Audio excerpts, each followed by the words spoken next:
রাস্তায় না থেকে নিজ নিজ বাসায় অবস্থান করুন। দেশে কারফিউ চলমান।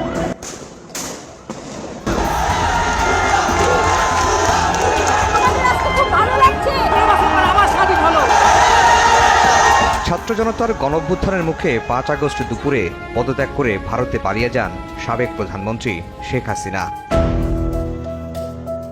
পালিয়ে যাওয়ার আগের ২ দিন গণভবনে রুদ্ধশ্বাস সময় পার করেন তিনি। যে কোনো মূল্যে আন্দোলন দমন করতে সব ধরনের চেষ্টা করেন শেখ হাসিনা।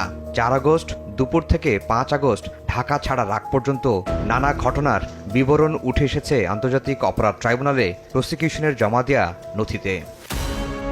ক্ষমতায় টিকে থাকার জন্য শেষ মুহূর্ত পর্যন্ত শেখ হাসিনার চেষ্টা শিরোনামে ট্রাইব্যুনালে জমা দেওয়া নথিতে বলা হয়েছে ৪ আগস্ট দুপুরে গণভবনে শেখ হাসিনার সঙ্গে দেখা করেন স্পিকার শিরীন শারমিন চৌধুরী। তিনি আওয়ামী লীগের গুরুত্বপূর্ণ কয়েকজন নেতার বার্তা শেখ হাসিনাকে পৌঁছে দেন। জাতির উদ্দেশ্যে ভাষণ দিয়ে পরামর্শ দেন প্রধানমন্ত্রীর পদ থেকে পদত্যাগ করার। রাজিও হন শেখ হাসিনা। কিন্তু ওই সময়ে গণভবনে উপস্থিত থাকা ওবায়দুল কাদের ও মোহাম্মদ আলী আরাফাতের তীব্র বিরোধিতার মুখে পদত্যাগের সিদ্ধান্ত থেকে সরে আসেন শেখ হাসিনা। নথিতে আরও বলা হয়েছে ৪ আগস্ট রাত ১০টায় ঘনিষ্ঠদের নিয়ে গণভবনে বৈঠক করেন শেখ হাসিনা।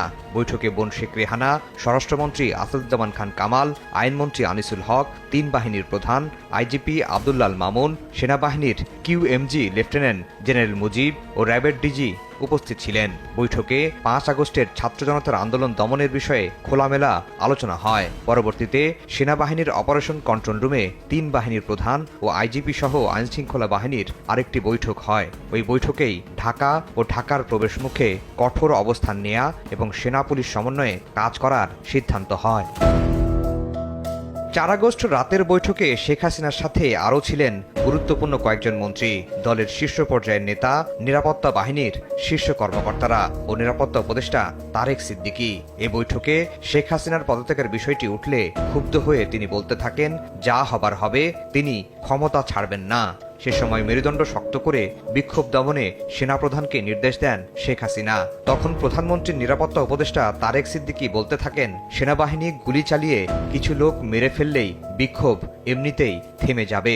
ট্রাইব্যুনালে জমা দেওয়া নথিতে আরও বলা হয়েছে, ওই দিন রাতে গ্যাং অফ 4 নামে পরিচিত ওবায়দুল কাদের, আনিসুল হক, সালমান এফ রহমান ও আসাদুজ্জামান খান কামাল শেখ হাসিনাকে কঠোর অবস্থানে নিয়ে যান। এরা এই অপরাধ সংগঠনে সরাসরি প্ল্যানিং, প্রিপারেশন, ওয়ার্ডার এবং সরাসরি সম্পৃক্ততার মাধ্যমে তাদের সম্পৃক্ততা এখানে আমাদের তদন্তে আমরা পেয়েছি। ৫ আগস্ট ২০২৪ ৩ বাহিনীর প্রধানকে সকালে গণভবনে